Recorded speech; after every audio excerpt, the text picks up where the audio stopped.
if you have employees who are working at your business who might be unauthorized, even if you're suspected, the question is, what should you do as a business?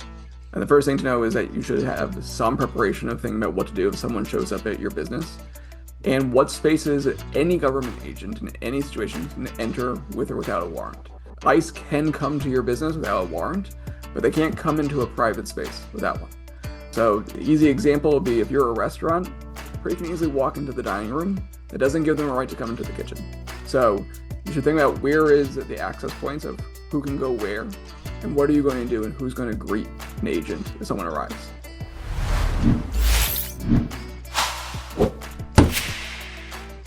All right, folks, is ICE at your business door? Are you terrified? Did you prepare for this? You knew it was coming. Why not? So cut to the chase. We are bringing Matt Meltzer, immigration attorney, on to discuss what your HR company needs to do. Also, we're going to just kind of run through a bunch of immigration updates, the big, beautiful bill, TPS, H-1Bs, all that kind of stuff. And you know what the hope is and possibilities are in the employment and business world. Matt, how are you doing today? I'm good. Thank you so much for having me. All right, so big, immigration is a hot topic right now, and Doesn't get much hotter. why don't you give us a little background on yourself, what you do, what your law firm does, where you're Sure. located? So I'm one of the partners and co-founders at Meltzer Hellrung.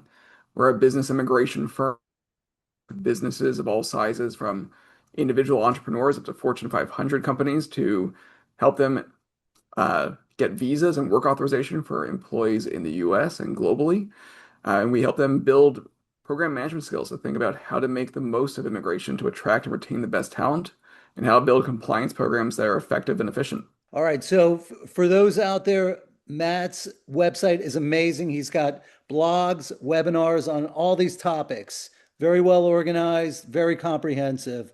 But we're going to talk about one of the topics in one of your webinars. I'd like to start that off, which is you got a business, you're running HR, you're running the business, and you've got concerns about ICE knocking on the door.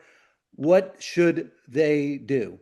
Yeah, I think there's two pieces to this. The first is the more imminent one, which is if you have employees who are working at your business who might be unauthorized, even if you're suspected, the question is, what should you do as a business? And the first thing to know is that you should have some preparation of thinking about what to do if someone shows up at your business and what spaces any government agent in any situation can enter with or without a warrant. ICE can come to your business without a warrant, but they can't come into a private space without one. So an easy example would be if you're a restaurant, you can easily walk into the dining room. That doesn't give them a right to come into the kitchen. So you should think about where is the access points of who can go where, and what are you going to do, and who's going to greet an agent if someone arrives. You can't really stop them from coming. And the second thing is more about I-9 access and audits. And so ICE doesn't typically show up at the door with an I-9 audit. There's typically going to give you some sort of notice. It might be in person because they only give you 3 days to respond, but they're not going to do an investigation while they're there. And the big piece is just make sure you know where your I-9s are. We can talk more about what it means to be prepared for that and why you should be prepared. But the big thing is just, where are your I-9s? Are you ready to hand them over in 3 days? And what is an I-9? Yeah, an I-9. Anytime you hire a U.S. employee, anytime you hire any W-2 employee, you have to fill out a Form I-9. Doesn't matter if the person is a U.S. citizen, a permanent resident, needs a visa, whatever. You need to verify that the person has work authorization. And you need to keep that for as long as the person is an employee. And what is the penalty if you Oh, didn't man. do the verification? Yeah. There's a very complex fee matrix, but it ranges from a couple $100 to a couple $1,000 per violation. At the end of the day, if you have hundreds of employees and you have one I-9 that's like has a spelling mistake on it, are you going to get fined? No, that's not worth it. If you have lots of errors, it can become a big penalty real fast. There are companies that have racked up 6 and 7 figure penalties in I-9 violations. So small administrative errors can lead to really big fees, even if you're not hiring anyone who isn't authorized. All right. So, the e-verification, has been around for a long time, and I guess companies just don't use it. And Yeah, so E-Verify is there's two separate pieces there. So I-9 and E-Verify are complementary systems. You have to do an I-9 even if you do E-Verify. E-Verify verifies that the work authorization documents that an employee is presenting are authentic. It generally minimizes the likelihood that you're going to be penalized for knowingly hiring any unauthorized worker because you have fed their documentation into the government system and gotten it verified as authentic. So if it turns out the person doesn't have work authorization or is using fraudulent documents, it's very unlikely that the company is going to be fined or held liable for hiring that employee because if the government couldn't tell with the verification documents, you probably shouldn't have either. Uh, but you still have to fill out a Form I-9. There is a new, really cool system. It's one of the things that I think is actually beneficial to employers. There's now a system called E-Verify Plus. It's new within the past year. And so it's verify, but when you fill out the E-Verify system, it will actually generate an I-9 for you. So it really minimizes the chances of any penalty because now the government is filling out the I-9 on your behalf. So it's really hard for it to be messed up. And if it's messed up, it's probably the government's fault. Um, it also allows that if an employee has been verified in that system before, they're going to keep that verification going forward to new employers. So it makes it a little easier for an employee to take a new job as well. all right, so you're on the front lines, and what are you hearing in terms of ICE? Are they targeting certain types of businesses, locations? Is it Yeah, all big city kind of they've stuff? always been targeting certain kinds of businesses. If you have blue collar workforce, you're always going to be on the front line. So if you're a car wash, you're a manufacturer, have a warehouse. Those are the kinds of businesses that are going to get targeted first. The accounting firm, low likelihood of getting any attention. But any business that has some sort of physical presence where people do things with their hands, whatever that is much more likely to get attention. And ICE is doing a couple things. They are the one of the stories of the Trump administration is they're much more attentive to data. So they're trying to use data from a variety of resources to figure out who to go after. But they're also just using some old-fashioned policing methods. And so we've heard reports that ICE, if they show up at one business, they're showing up next door to other businesses and say, are you aware of anyone that looks suspicious around here? And so, a big problem could just be your neighbors. So the other thing is that with this administration, we're seeing, the administration use leverage in all kinds of areas for other political avenues and other policy kinds of actions. So if you are vulnerable in some other area where you're trying to have, maybe there's someone on your board who's politically active, or maybe there is something you're asking a benefit for and you're not getting what you want. It doesn't surprise me to hear if the government is potentially using I-9 as a leverage point against you to try to rack up a fine and sort of get what they want in something else. Yeah. So, all right, somebody's in the audience right now. They're running a restaurant. They're hearing what you're saying, and they're like, okay, I have some people in the back washing dishes, and they probably are illegal. And, so I'm not going to let ICE back there. How, all right, it's ICE, knock, knock, knock. I want to come in. I want to inspect what's going on here. And you're like, look, you can't come into the private space without a warrant. Are they just saying to hell with you? We're going in balls to the wall and checking it out and screw you? I have not heard personally reports of that yet. I mean, clearly there's a degree which law ICE seems to be unaccountable these days, but I haven't heard specifically reports from other attorneys of, businesses when they're saying that they have a property right that it's not being respected. But I think you do have to be careful about like how private a private space is. Again, the example of a kitchen is a good one, but if you're a restaurant that has an open kitchen, and you can just see it, because it's right next to like a bar top with seats. How private is your kitchen? It might be hard to make a claim that it's a private space. Now, if it's behind a closed door that no one can see into, that seems like a private space. So I think you have to be cognizant of just even the physical constraints of your space and how easy it is to claim that your space is private. All right. So the webinar that I was actually referring to finding stability in uncertainty, bright spots in employment-based immigration under Trump. So I want everybody to watch that, but can you give us like a little brief on that issue? Like, we want hope.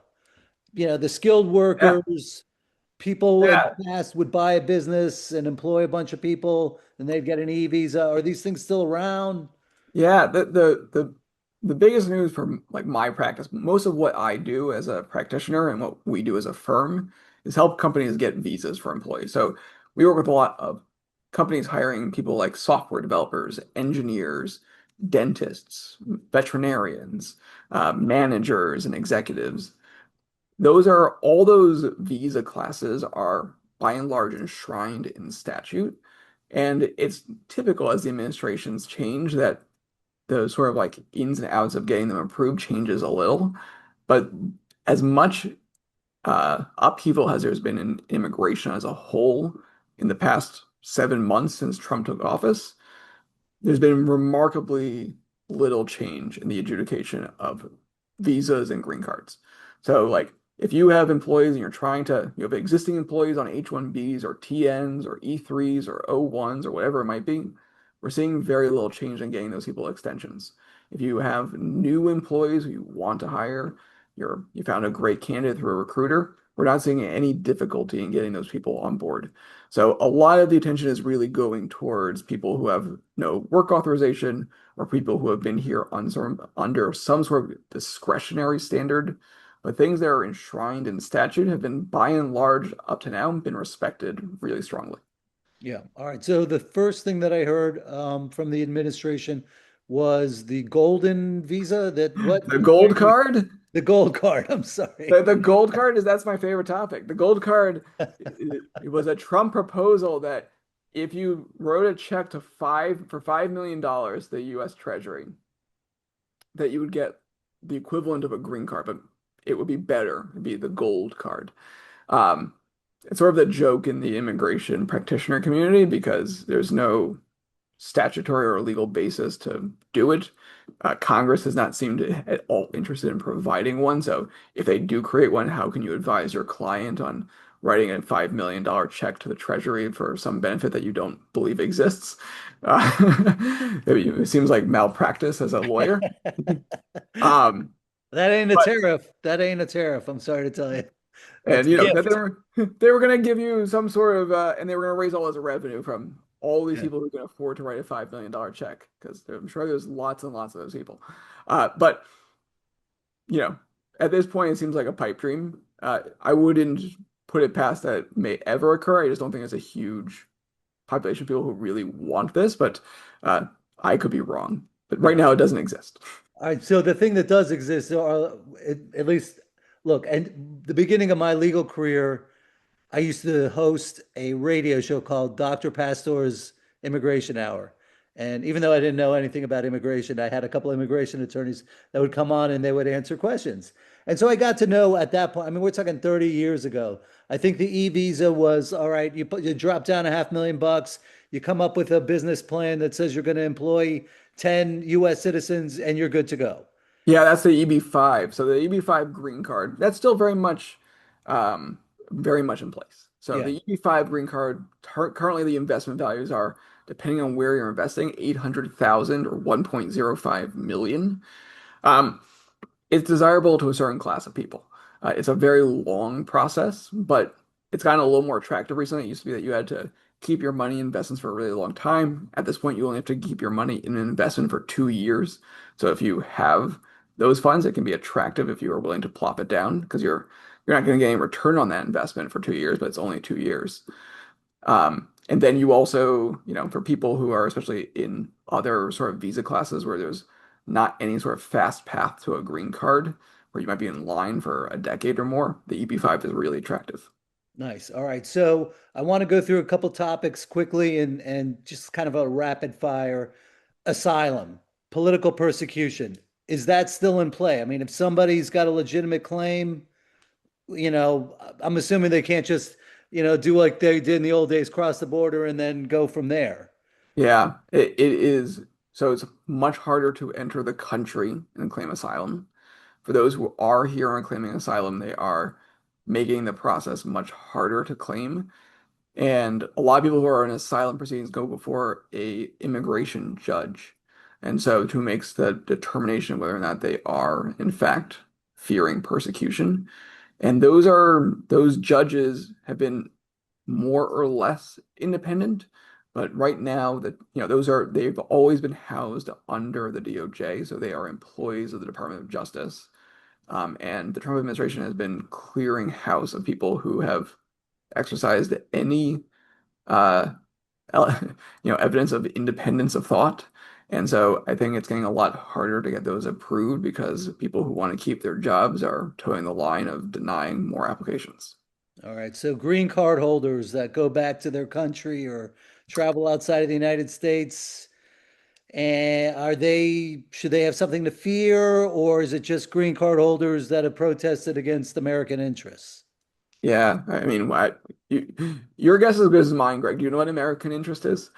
I don't know. You got to listen to the podcast.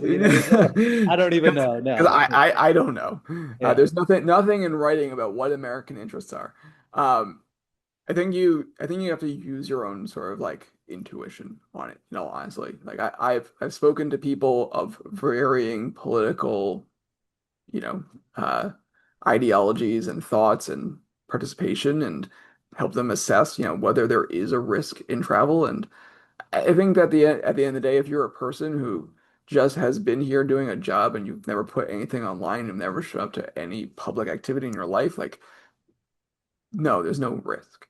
But if you are someone who, works for a politically active nonprofit, is that something you should think about? Even if you're just like, you're the database manager, like maybe, maybe you should think about it carefully.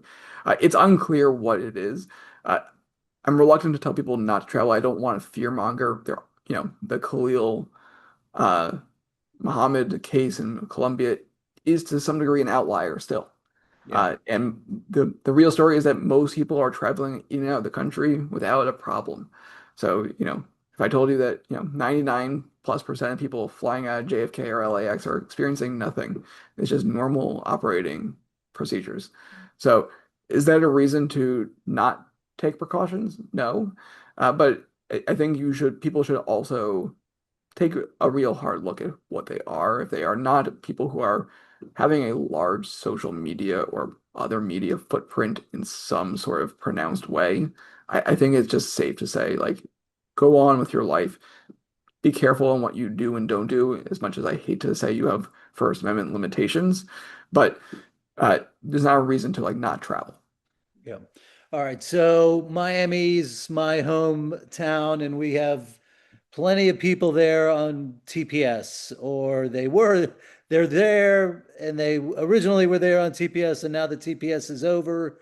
What's the status with that? And I mean, are these people like hop on a plane and get out of here before you end up in a dungeon and never talk to your children for the rest of your life? I mean, such a hard thing for so many people. I mean, some of these people have been here for a couple of years. Some of these people have been here for 15 or 20 years. And like, let's just be honest, it's a failure of Congress that we have a system where people can be here for decades and there's no path to like a residence. That's a problem that we have on a policy level. But yeah, we have the administration has been in the process of canceling TPS, which is temporary protected status.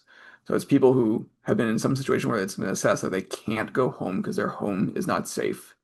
And uh, almost 1 million people have lost their ability to stay in the US and have work authorization. So it's a problem for those individuals.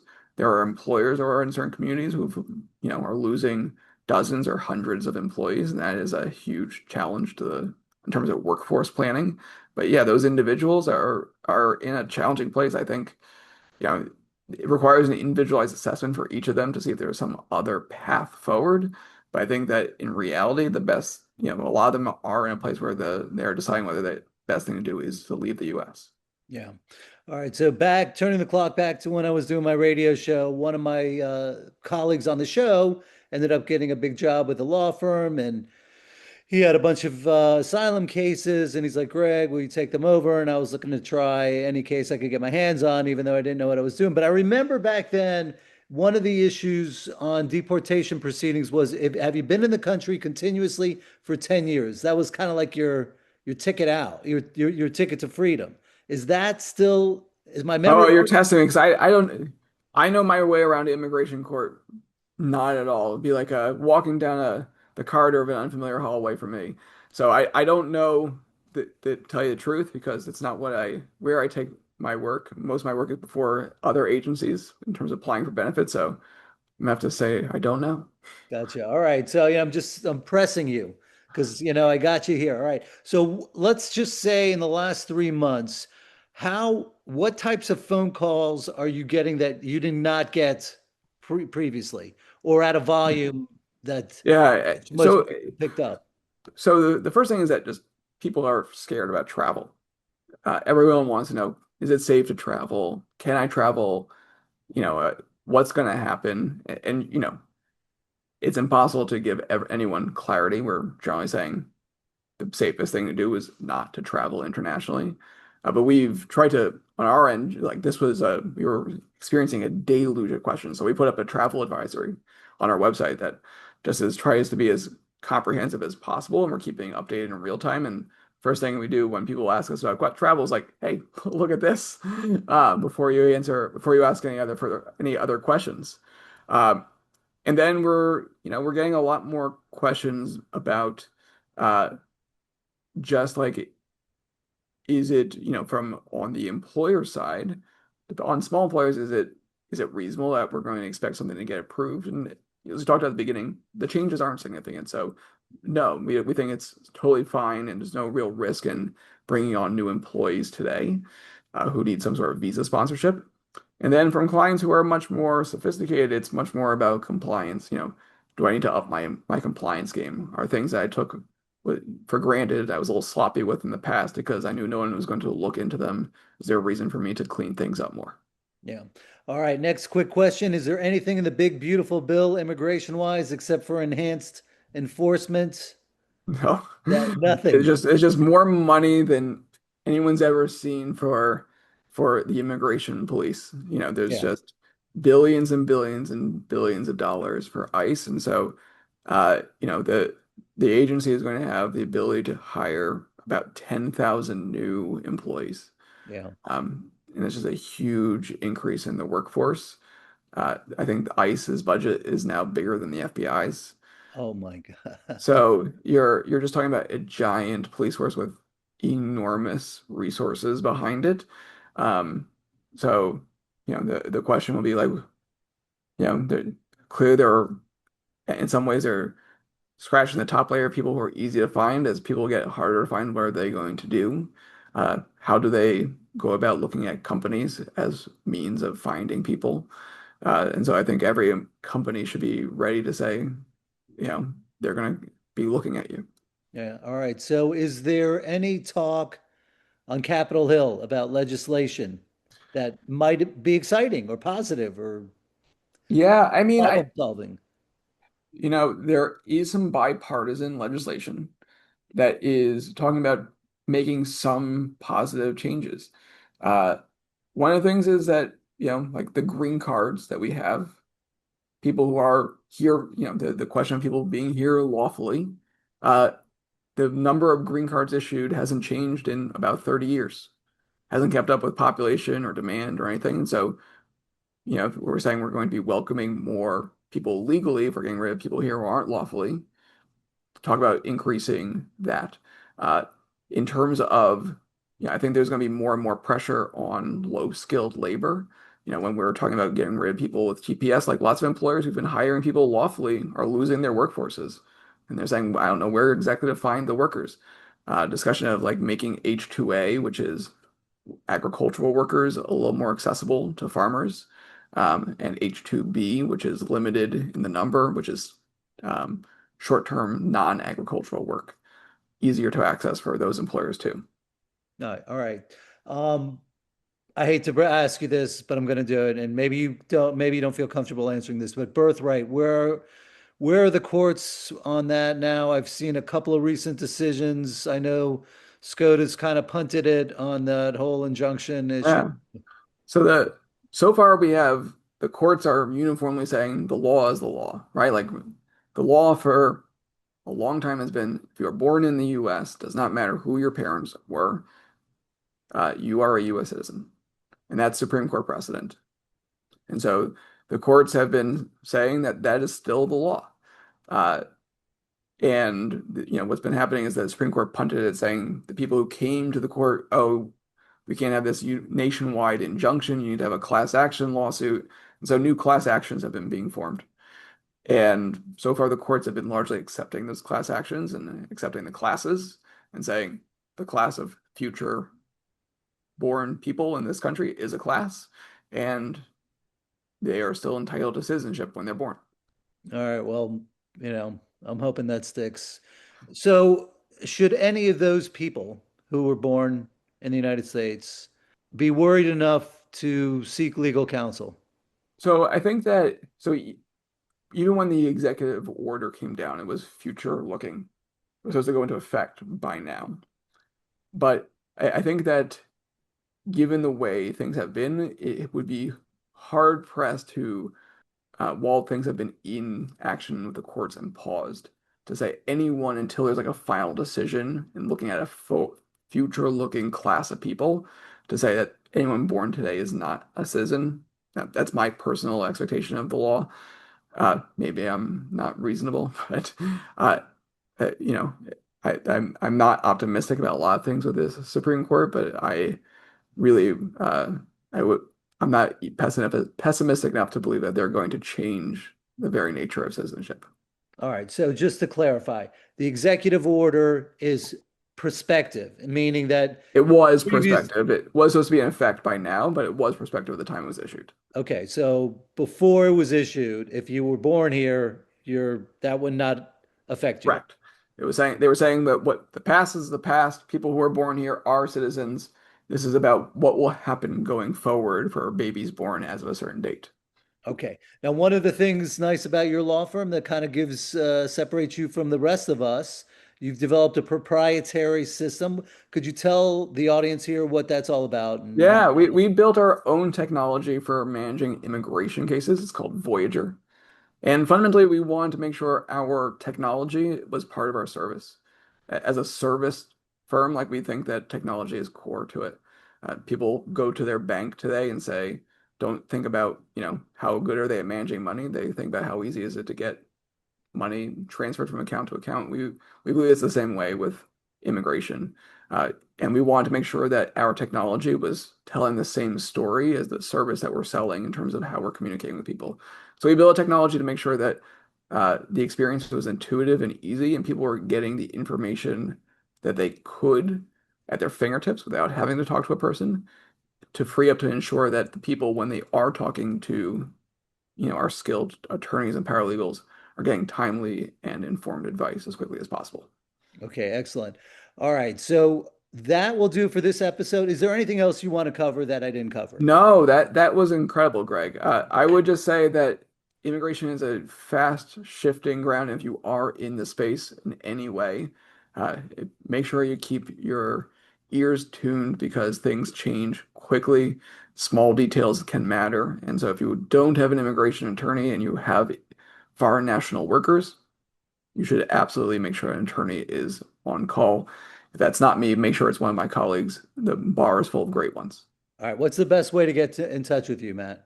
Our website is meltzerhellrung.com. There's a contact us page. I also have an email address, mmeltzer@meltzerhellrung.com. All right. That'll do it for this episode of Cut to the Chase. So listen, folks, if you're listening and you're like, wow, I have friends that really should listen to this or be informed, share this episode so that they can also partake in the information that you received from Matt. Thanks for coming on today. And, listen, I'm hoping all things, all's well that ends well is what I say now. That's all for this episode of Cut to the Chase. But before you go, will you open up your podcast app and give us a 5-star review? You can also leave a comment about what you liked most or other topics you'd like us to cover. And please be sure to subscribe so you don't miss any upcoming shows. Thanks, everybody. Be safe out there.